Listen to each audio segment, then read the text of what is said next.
আসসালামু আলাইকুম। সংবাদে আপনাদের সবাইকে স্বাগত জানাচ্ছি। আমি ফিরোজ তোহা। শুরুতেই আরবে কেবলস সংবাদ শিরোনাম জানিয়ে দেব এই মুহূর্তে হাতে পাওয়া সকালের সর্বশেষ গুরুত্বপূর্ণ আপডেট সংবাদ। শুরুতেই থাকছে বাংলাদেশকে দেবদাস রাষ্ট্রে পরিণত করতে জিয়াউর রহমানের মতো জাতীয়তাবাদী নেতাকে হত্যা করা হয়েছে বলে দাবি করেছেন বিএনপির মহাসচিব মির্জা ফখরুল ইসলাম আলমগীর। এবারে জানাবো উপজেলা ঝড়ে লন্ডভন্ড আওয়ামী লীগ। তৃতীয় ধাপের উপজেলা নির্বাচন শেষ হয়েছে। তৃতীয় ধাপের উপজেলা নির্বাচনে দৃশ্যত আওয়ামী লীগের জয় জয়কার। স্বতন্ত্র হিসেবে আওয়ামী লীগের বিভিন্ন স্তরের নেতারা এ নির্বাচনে বিপুলভাবে বিজয়ী হয়েছেন। আগের দুই দফার নির্বাচনের মতো এ নির্বাচনেও ভোটারের উপস্থিতি ছিল খুবই কম। যদিও নির্বাচন কমিশন এবং আওয়ামী লীগ উভয়ই এক ধরনের আত্মতুষ্টিতে ভুগছে এই নির্বাচন নিয়ে। এ বিষয়ে থাকছে একটি বিস্তারিত আলোচনা, সঙ্গেই থাকুন। জানাবো তারেক আতঙ্কে আন্দোলনে দ্বিধা বিএনপির। প্রধানমন্ত্রী শেখ হাসিনা কদিন আগেই জানিয়েছেন যে তারেককে দেশে ফিরিয়ে এনে বিচারের মুখোমুখি দাঁড় করানোই এখন তার প্রধান কাজ। প্রিয় দর্শক, তাহলে কি বিএনপি নেতা তারেক রহমানকে দেশে ফিরিয়ে আনছেন শেখ হাসিনা? তাকে কি দণ্ড পেতে হবে? এ বিষয়ে থাকছে একটি বিস্তারিত আলোচনা, সঙ্গেই থাকুন। এদিকে চড়া সুদে বিদেশি ঋণে মেগা প্রকল্প বাস্তবায়নের উচ্চাভিলাষী কর্মকাণ্ডে গভীর উদ্বেগ প্রকাশ করেছেন বাংলাদেশ জামায়াতে ইসলামীর আমির ডাক্তার শফিকুর রহমান। এবারে থাকছে বিএনপি ক্ষমতায় থাকাকালীন জিয়াউর রহমান হত্যাকাণ্ডের বিচার কেন করেনি তা জনগণ জানতে চায় বলে মন্তব্য করেছেন ঢাকা ৬ আসনের সংসদ সদস্য ও বাংলাদেশ আওয়ামী লীগের কেন্দ্রীয় কার্যনির্বাহী কমিটির সদস্য মোহাম্মদ সাইদ খোকন।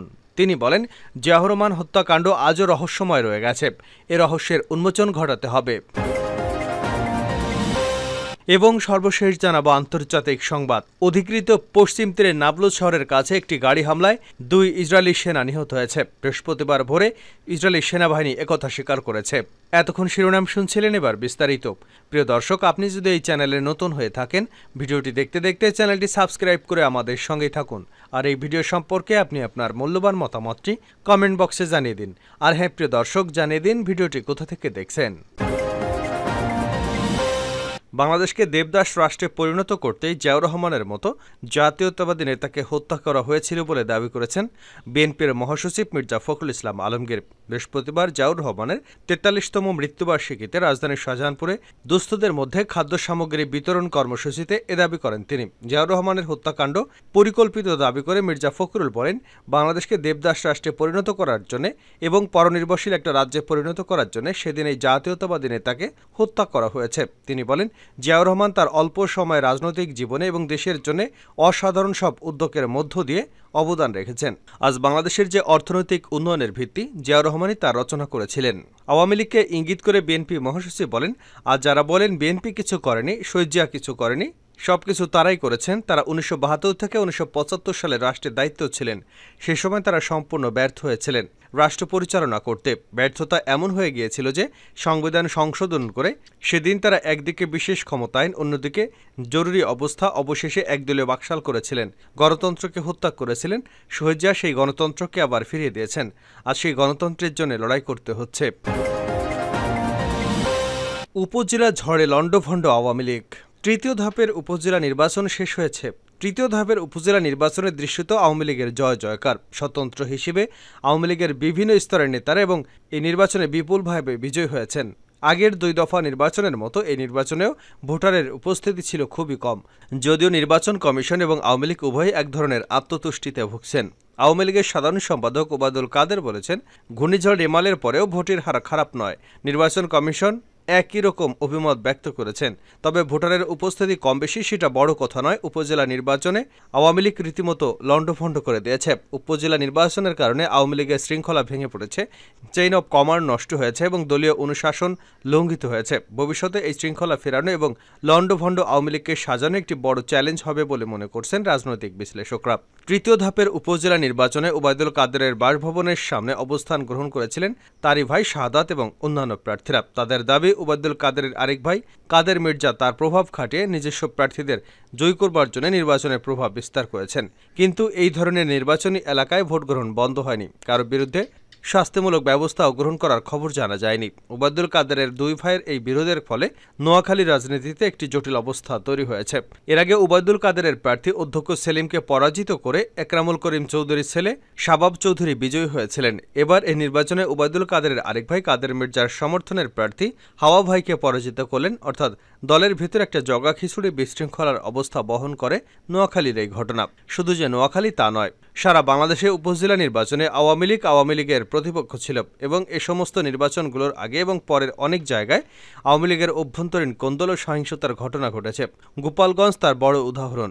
সেখানে আওয়ামী লীগের প্রেসিডিয়াম সদস্য সেলিমের মনোনীত প্রার্থীকে হারিয়ে দিয়েছেন প্রধানমন্ত্রীর সাবেক সহকারী একান্ত সচিব গাজী হাফিজুর রহমান লিঙ্কুর প্রার্থী। এখানেই ঘটনা শেষ হতে পারত, কিন্তু তা হয়নি। নির্বাচনের পর নিকুর পক্ষের লোকজন শেখ সেলিমের পক্ষের লোকজনের উপর হামলা চালায়, সহিংসতার ঘটনা ঘটে এবং সেখানে একজন মারাও যান।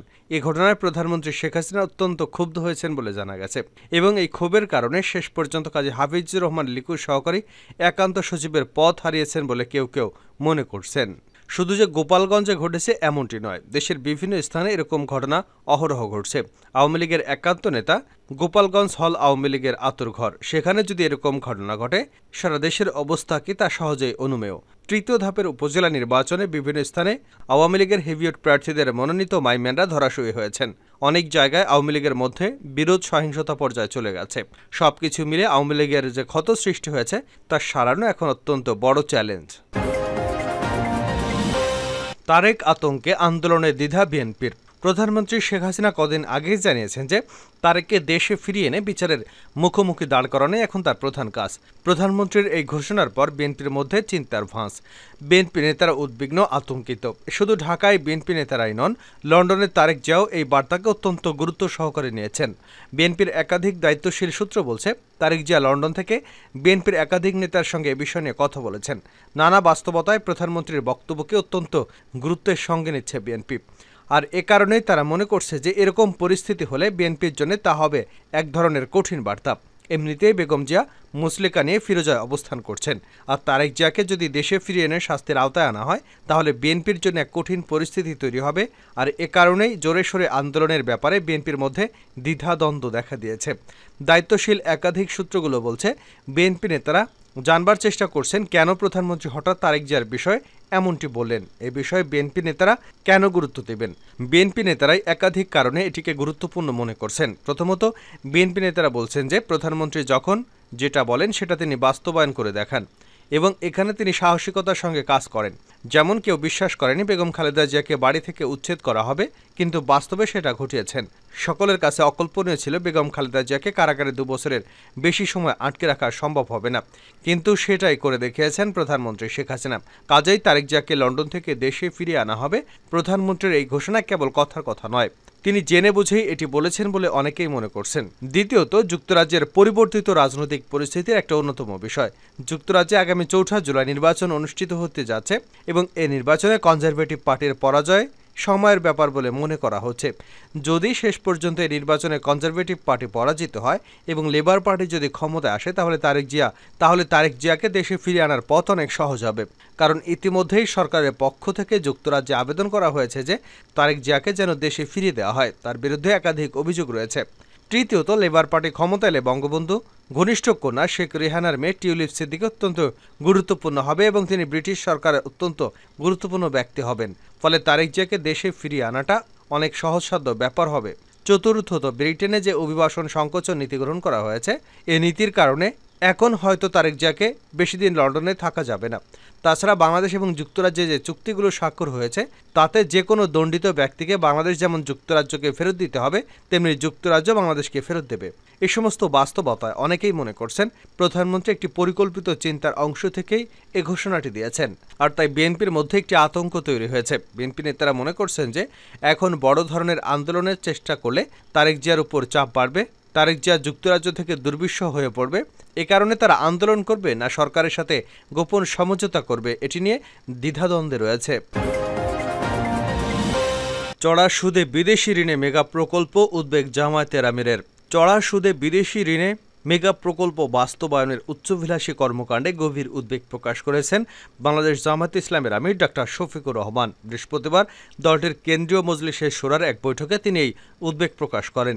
ডক্টর শফিকুর রহমান বলেন, জামায়াতে ইসলামীর কেন্দ্রীয় মজলিসের শূরা গভীর উদ্বেগের সাথে লক্ষ্য করছে যে দেশের অর্থনীতির উপর সরকারের কোনো নিয়ন্ত্রণ নেই, মূল্যস্ফীতি বেড়েই চলেছে আশঙ্কাজনকভাবে, শেয়ার বাজার ধ্বংস, রিজার্ভ কমে $13 বিলিয়ন নেমে এসেছে, রপ্তানিও কমেছে, বিদেশ থেকে আসা রেমিটেন্স কমেছে, স্বর্ণের দাম বেড়েছে, ঘুষ দুর্নীতি, অর্থ আত্মসাৎ, বিদেশে অর্থ পাচার বাড়ছে ব্যাপক হারে, ডলারের দাম বেড়েছে আশঙ্কাজনকভাবে, খোলা বাজারে প্রতি ডলার 125 থেকে 130 টাকায় বিক্রি হচ্ছে, ব্যাংকগুলোতে টাকা নেই, বাংলাদেশি ব্যাংক থেকে ঋণ নিয়ে সেগুলো কোনোভাবে টিকে আছে, চারিদিকে শুধু নেই আর নেই। তিনি বলেন, গত 7 জানুয়ারি প্রহসনের নির্বাচনের মাধ্যমে আওয়ামী লীগ মনোনীত প্রার্থীগণ এবং বর্তমান অনুষ্ঠিত প্রহসনের উপজেলা নির্বাচনে আওয়ামী লীগের নেতারা নির্বাচন কমিশনে তাদের সম্পদের যে হিসাব জমা দিয়েছে তাতে দেখা যাচ্ছে এক একজন নেতার সম্পদ বেড়েছে 100 থেকে 1000 গুণ পর্যন্ত।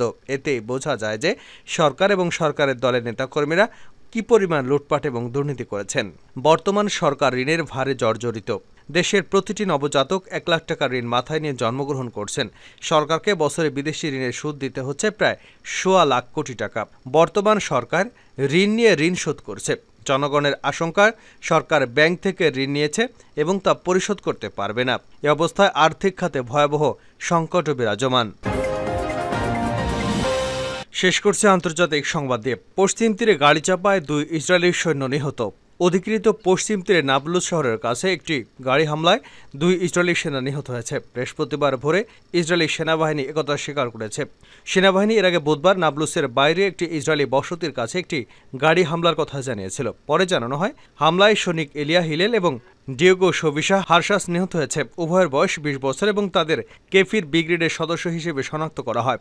তাদের গাড়ি চাপা দিয়ে হত্যা করা হয়েছে। ইসরায়েলি মিডিয়া জানায়, সেনাবাহিনী হামলার জন্য দায়ী অপরাধীদের জন্য অভিযান শুরু করেছে।